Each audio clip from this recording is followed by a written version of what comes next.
Welcome, geometry, to C5. We're looking at angles created in circles. Now, we've already seen some angles in circles. We've seen central angles are equivalent to their intercepted arc. We're going to see how some other angles the intercepted arc measures. One other one that we've talked about is the inscribed angle is half of the measure of the intercepted arc. Now, remember, this is half of the measure of the central angle that has that same intercepted arc.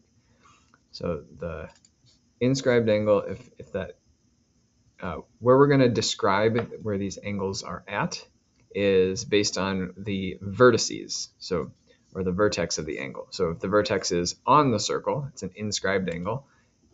The angle is half the measure of its intercepted arc. So we can find the angle by dividing by 2 if we know the intercepted arc measure, or we can find the arc measure by multiplying by 2 if we know the inscribed angle. If the angle isn't formed by the chords on the circle, we could have two chords that intersect in the circle.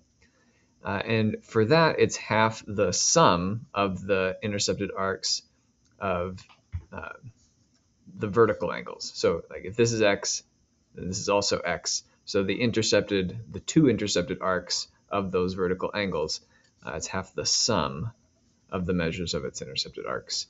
So that x angle is a plus b divided by 2. So it's the average of those two intercepted arcs, in other words. Okay, so it's half the sum of the measures of its intercepted arcs, or average.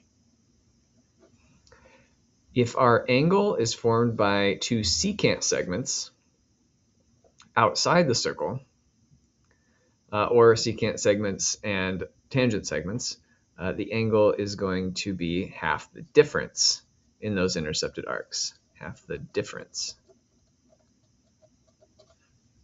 Half the difference. So think of, if the angle is outside, you could think of one of these angles as like a negative arc. So it's still thinking like half the sum, but this one is bent the wrong way, right? Something like that. But so if it's outside, it's half the difference. If it's inside, it's half the sum. And if it's on, it's just half.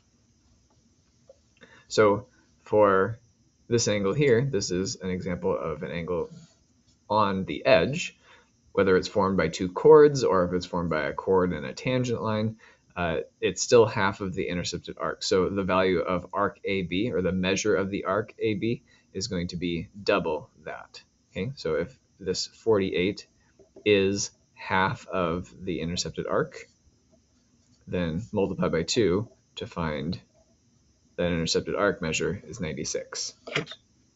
It's 96. Now remember, this has to do with arc measures, not lengths. So it's still a measure of how much of the circle it's taking up, not necessarily the length. For this one, our intersection point is in the circle, those two chords, and so it's going to be half the sum of those two intercepted arcs. So x is going to be 112 plus 36 over 2. 112 plus 36 is 148. So that's going to be 74 degrees. And then the last example, if our intersecting lines are outside, if the vertex is outside our circle, that's going to be half the difference. That's the scenario here, half the difference in our intercepted arcs. So x is 157 minus 43 over 2.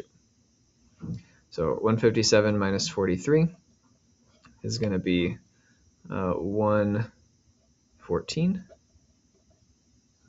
over 2. So that's going to be 57 degrees. Okay, we'll do these last three together in class. So fill out the rest of these notes, and I will see you then.